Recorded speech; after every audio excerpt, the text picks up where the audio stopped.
2 billion people on one side claiming chosenness, 2 billion plus on the other side claiming chosenness. Yet the hatred for any chosen people always falls on the 15 million Jews. So what I wanted to suggest is that the very reason why the hatred is pointed only at us is because the entire world knows on a soul level that the Muslims were not replacing us and that the Christians did not replace us. I think one of the misconceptions around Jew hatred begins with the word anti-Semitism because it gets us away from the point. The real point is the hatred of the Jew. So it should be called Anti-Jewism. If that's the case, and the question is, all right, well, what is the uniqueness and specificness of the Jew? The Talmud teaches, why did the Jewish people get the Torah at Mount Sinai? They are going to become the example of what it means, a hated people. That's what the word Sinai means in English, that the words Sinai and Sinai are related in how they sound. So the idea is that when the Jewish people get the Torah, they become the embodiment, the messengers of the message of the Torah. And what is the Torah teaching? The Torah is teaching that there's a God. The Torah is teaching that there are certain things upon us to do. We're supposed to be involved in what we define as goodness and a certain level of self-mastery. We have morality, we have conscience. The idea of anti-Jewism is the hatred of the message that the Jewish people bring into the world. And this is a spiritual and a Kabbalistic reality that when we move away from who and what we are, and when we are not being who we truly need to be, so there's a lowering of the respect for the Jew and his message, and it opens up the door and gives strength to the forces that are anti the Jewish message, and then they start hunting the bearers of that message, the Jews. So if I understand correctly, you're saying that anti-Semitism has, so to speak, two sides to it. Unlike the two-sided coin that I say always winds up on hate, you seem to be hearing a suggestion that if we would be doing our part of our divine mission, then the response wouldn't be as much hate, but admiring and respect towards us fulfilling our divine role. And it's only when we veer away from that is when the idea of being a light onto the nations switches into some type of anti-Semitism reaction. If we are truly doing what we need to do, so then we wouldn't be leaving the door open for it, right? Let's take a look at what I feel is maybe the origins of where anti-Semitism comes from. And at that root, we'll have many answers as to why it behaves the way it does, which really doesn't seem to follow any laws of nature. Even secular scholars over history have pointed out that the hatred for Jews for millennia defies any type of logical hatred that has ever existed towards any people ever. So let's get to the heart of what makes the Jewish people so different as a people. And I want to talk about a soul level now. There is a teaching, beautiful teaching, that talks about a person that just happens to become afraid. All of a sudden he's walking down the road and he just becomes overcome with fear and dread. The sages discuss what made him afraid. So the simple answer is he doesn't know. And of course, the sages push further and say, well, if he doesn't know what he's afraid of, then what's making him afraid? How can he be afraid? Consciously, the reason why he's afraid escapes him. But they say that his mazal knows and sees something which is what's making him afraid. Here in this Gemara, the term mazal doesn't mean destiny and stars. It means the source of his soul above in its true origin. And every person in this world, in the source of their sources, the essence of their soul, on its highest, most pristine level, sees a divine reality. And because of that vision that it sees, it can create fear. And of course, it can create hate. It can create love. It can create a lot of different emotions, which we're not conscious of the source of it. It's almost like how faith is something we can't really get our full handle on. But that type of soul knowledge and soul vision becomes this sort of kind of like distant feeling and intuition that we have, which can awaken within us these emotions. So I think this is where the real source of Jew hatred, anti-Semitism, comes from. Because on a soul level, the deepest of soul levels, they see and understand the truth. Now, what is the truth? You have today in the modern world, you have several chosen people. Once upon a time, we were the chosen people. Today, you have Christians, for the most part, about 2 billion people, that are chosen, and they have their way of life, and their religion that seems to get anyone and everyone into heaven. And without that, you're lost. Okay? You have on the other side Islam, Muslims, that have an idea that they are the chosen people in the sense that God decided that we're worthless. He kicked us out and took them because they're obviously so much better. So you have now 2 billion plus Muslims that claim that we are the new chosen people, erasing the Jewish people and trying to replace them. But here's the catch. You have 2 billion people on one side claiming chosenness, 2 billion plus on the other side claiming chosenness. Yet the hatred for any chosen people always falls on the 15 million Jews.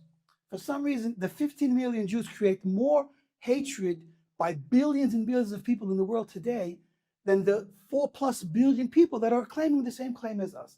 So what I wanted to suggest is that the very reason why the hatred is pointed only at us is because the entire world knows on a soul level that the Muslims were not replacing us and that the Christians did not replace us. The Christians worship our brother instead of worshiping God. So they're certainly not getting it right. Now, the Muslims want to claim that they're perfect and we were evil. The truth is, we haven't seen a more evil, destructive people than the Muslims over history. And so their claims are false. And on a soul level, everyone else knows that each of their individual claims are false. So again, all the hatred is directed at us. I think that is one of the answers as to why anti-Semitism only falls on us, will always fall on us, will never disappear until God brings Mashiach, is because we are carrying this truth, this divine truth, that no one else is in the same way. Now, there is validity to Christianity and to Islam in what they took, that's true, and what they add in goodness to the world. But the radical ideas of replacement are absolutely false. That's what I have to say, at least where I think we can answer where anti-Semitism actually comes from in its source. I think the thing that you touch on in the intrinsic nature of it is complementing the idea that I was saying, that there's an intrinsic reality. The point is that this is intrinsic with them, right? This is an intrinsic thing. And by the way, also with us, that there's an intrinsic reality of who we are and what we are, and there's an intrinsic reality of also where they're coming from as well. Right? Matter of fact, Adolf Hitler, he knew this very deeply. He said that even if you find somewhere in a far-off country, there's a Jew, and he doesn't have any study hall, he doesn't have any synagogue, still we got to go get him because it's in his soul. That's a very that's a very actually Jewish idea, right? That's him quoting the idea of a Pintaliyid, the Hasidic idea of the spark of every Jew. No matter how far gone a person is, there's a spark of the Jew in every Jew. And so a lot of times we're able to learn from our opposite. A lot of times we're able to learn from those who want to destroy us. Look at the value that he gave to every Jew. Overturn society in order to go track down each and every Jew. So this is I believe a deep lesson and a deep message for us to take right now is the value of each and every Jew at the core in terms of who they are and what they are intrinsically, which is also to a certain extent what you're saying, which is that there's an intrinsic reality, an intrinsic essence, and it's upon each of us to recognize as Jews, or say, okay, what is a Jew? What am I? What am I supposed to do with this message? Right? Is to recognize what our value is, to recognize what our essence is, to recognize that we have immense, amazing, high potential, godly potential, and to go ahead and to not think low of us, to not think of us like, what difference does it make what I really do anyway? Answer is, it makes a big difference. You're intrinsically infinitely valuable, and to be able to go ahead and say, okay, so what is my role as a Jew here, as a Jewish individual with a soul? Hashem, God, put me into this world with clarity on who I am, what I am, my exact situation, my exact potential, the society that I was born into, the family that I was born into. Hashem knows me. Hashem knows exactly my situation, and to be able to say, okay, so what do I do from here? And to see value in that. Excellent. I want to take this discussion in a slightly different direction.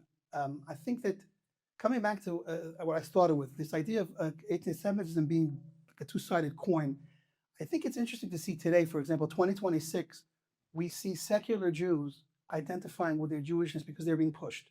And so sometimes anti-Semitism, obviously coming from God, has a positive goal, meaning sometimes you only get the truth out of someone when you squeeze them. This is a common theme in Judaism, the idea of being squeezed, and we've certainly been squeezed over and over again. I think in 2026, we're seeing an unusual thing.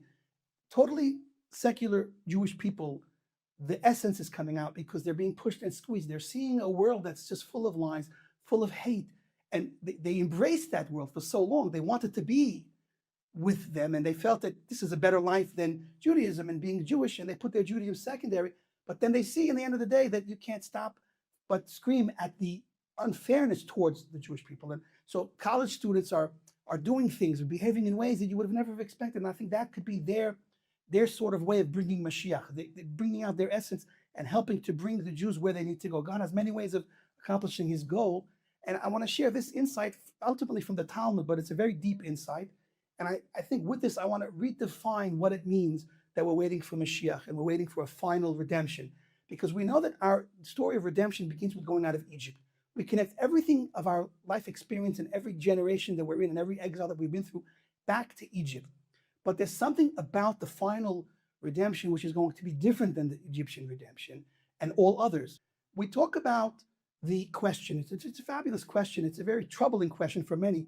If God loves us so much, why did he throw us out of our home? Why did he put us around such hostile environments over the years?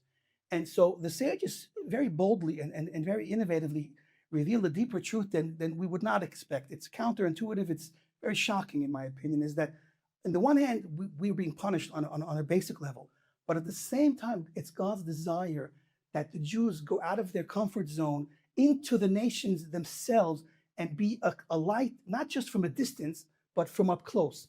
And the real goal is for them to get to know Jews and the Torah and God's ways in a more personal way. And so you have Jews everywhere. It's not because God doesn't want us in our homeland. It's according to the sages, it's in order to wake up the sparks of goodness and holiness that are scattered around the world. So really, it's a little bit of a sacrifice on our case to spread us out so far, but it's ultimately to bring the world back with us. And with this insight, we see a different end of days, a different final redemption, a different messianic message. If we look just to the prophet Zephaniah, we find that the end goal of this entire story of life is for all peoples and all nations to have this type of unity within diversity. Each nation in its place recognizing the one true God, and here's the switch though, and the true chosen people. Accepting that means going beyond the idea of why not me, why you, and just becoming all of us a little bit bigger. And that is the final reality that we're looking for. And it's been set up by the exile. And anti-Semitism is one side of what we're seeing now, but there will be, and it can be a way that we can switch to anti-Semitism and the hatred towards a mutual respect. And that means we all have to grow up a bit. But that's what the sages are revealing in this idea that ultimately God put the Jewish people to be neighbors with non-Jews so we can all accept and understand and know a divine message. The Torah, at the end of the day, is for all people, each in their own way, in their own place. And that's brought from the sages. That's not my chiddush. I'm just pointing it out. What is your reaction to all this? Yeah, it seems that that is the path that we've gone on. There was another path. There was another path in which the Jewish people, if we had done and been who we were supposed to be originally when we were in Eretz Yisrael, so then these tikkunim, it would seem, these fixings, these elevations would have happened in a more centralized way. So yeah, now that apparently we chose option number 2, which is we weren't, I guess, who Hashem wanted us to be in the land of Israel. So yeah, we're scattered around the globe, and then we still are involved in shining that light and being more or less who we need to be, and then it awakens. And yeah, we have all those tikkunim, elevating the sparks, awakening potential converts and things like that, and ultimately, anti-Semitism, like you said, also does serve as a guard from assimilation. So that separateness, that anti-Semitism did keep us, was that separateness was one factor in what kept us distinct and kept us away from assimilation. First of all, I agree with you 100%. What I do want to do is kind of give this a bit of a different twist in our final take. Is I think that it's true. We didn't live up to a potential in Israel, and we were forced to leave Israel. And obviously, on the one hand, we call it a punishment. But the truth is, I think that since God wants an entire world, not just a tiny blue dot that you got to zoom into 50 times, part of it is him saying that this job has to get done. We're in it together. God and us are working together. We're not robots. It's a co-production, and God works with us. And he also works with the greater world. Ultimately, this is the way he chose for different reasons, shortcomings on whatever side you want to say, because what he wants to bring about is an unbelievable redemption and geula that's going to make Egypt look like a kid's story. I'm just paraphrasing, of course, because imagine he wants an entire world with all of its hate and all of its evilness and all of its betrayal and selfishness to transform itself into a world ready for the real deal, for the real forever life of the world to come. And we all have an amazing part of this because it takes two to tango. We have our job to be a light, and it takes the nations also to come to the table to want that light and for us to work together. And so the togetherness, I think, is a future that we have to understand needs to come, and we have to start looking towards that future. Well, in the end, I believe they say that the lower the low, the higher the high. The more we can reveal light in the darkness, the more that is the expression of the light, right? Like you don't have a Mashiach without first having a Nachash. If we didn't have the downer of the Nachash, of the snake, there's the same gematria as Mashiach, right? The one who redeems, the one who's really means anointed, but the one ultimately who's going to turn around the negative effects of the snake are going to be turned around by Mashiach. And so that level of revelation of Hashem during the times of Mashiach is much more grand and greater due to the downer of the effects of the snake in the Garden of Eden. So we should be blessed, God willing, to be able to see that, to achieve it, and to witness it, to be a part of it.